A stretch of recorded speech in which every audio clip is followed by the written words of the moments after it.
রহমান রহিম আসসালামু আলাইকুম। আজকে আবার পাস্তা নুডলস করার জন্য চলে আসলাম মেয়ের আবদার মেটানোর জন্য। আপনারা দেখুন আমি কিভাবে পাস্তা করি।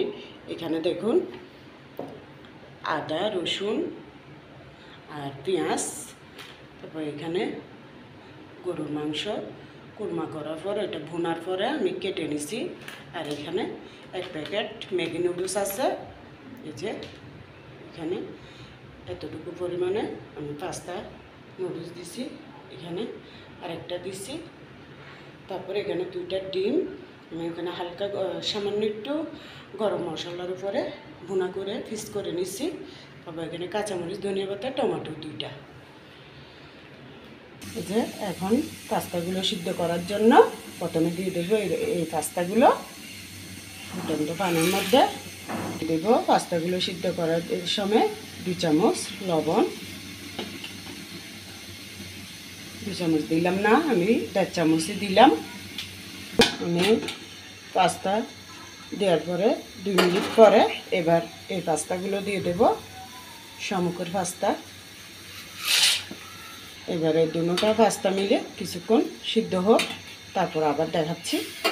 স্পিরিং পাস্তাটা 1 মিনিট করছি আর শামুকের পাস্তাটা 1 মিনিট, 2 মিনিট পর এখন এই নুডলসের 1 প্যাকেটটা দিয়ে দেব। আবারও 1 মিনিট পরে এবার এগুলো সিদ্ধ হয়ে গেছে, আমি পানিটা ফেলে দেব। যে দেখুন আদা রসুন 1 চামচ, 4 চামচ ছোটোগুলো। এখানে রসুনটা একটু থেতো করানো আর আদাটা ভালো করে মিহিয়ে করে বেটে নিছি। এই যে আদা আর রসুন একটু হালকা ভেজে নেব। এই যে আদা রসুন ভাজা হয়ে গেছে, এবার দিয়ে দেব পেঁয়াজগুলো।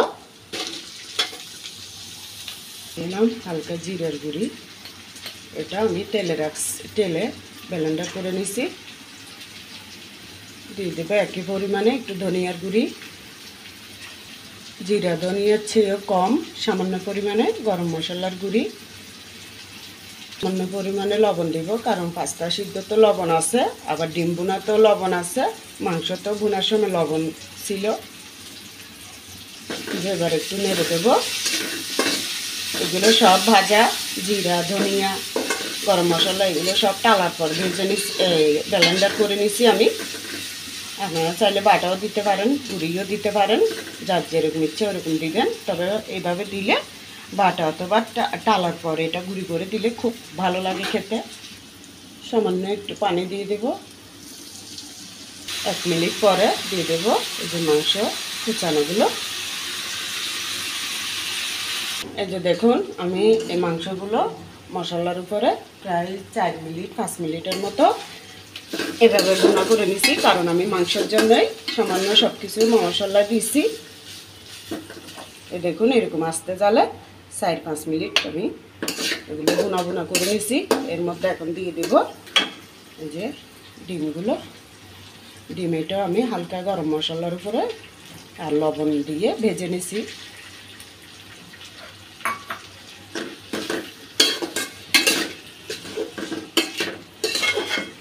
দেখুন এখান থেকে আমি অর্ধেক সব কাঁচামরিচ কুচি দিয়ে দেব, তারপর দিয়ে টমেটো অর্ধেক দিয়ে দেব, ধনিয়া পাতা অর্ধেক দেব, আরগুলো নুডলস দেওয়ার পরে নামানোর আগে দেব। এই যে দেখুন আমার এগুলো আরও 2-3 মিনিট ভুনা করে নিছি, একটু মাঝারি জালে, আগের থেকে একটু জুড়ো করে দিছি জাল। এবার দিয়ে দেব নুডলসগুলো। এই দেখুন আপনারা চাইলে এভাবেও খেতে পারেন করে, কারণ কোরবানির সময় আমরা ডিম না দিলে শুধু এভাবে পেঁয়াজের মধ্যে এভাবে ভুনা করি কাঁচামরিচ আর টমেটোর মধ্যে। এবার দিয়ে দিব এই যে পাস্তা নুডলস মিক্স করানোগুলো। দেখুন এবার এইগুলো মিশিয়ে নিব।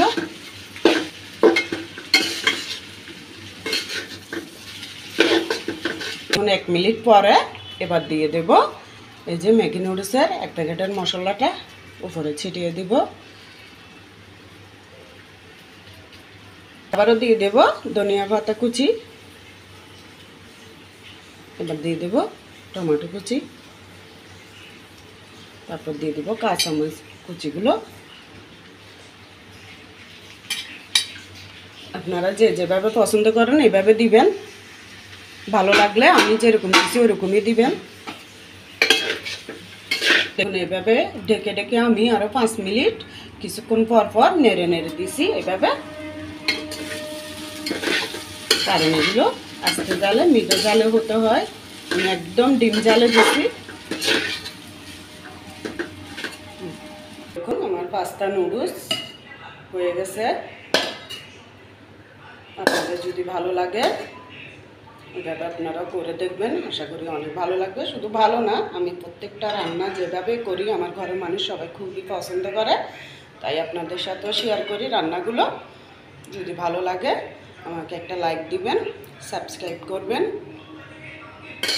আমার পাশে থাকবেন, আমাদের জন্য দোয়া করবেন। আমরা আপনাদের সবার জন্য দোয়া করি যাতে আল্লাহর রহমতে সবাই ভালো থাকেন। রান্নাটা আজকের মতো এখানেই সমাপ্ত। আসসালামু আলাইকুম।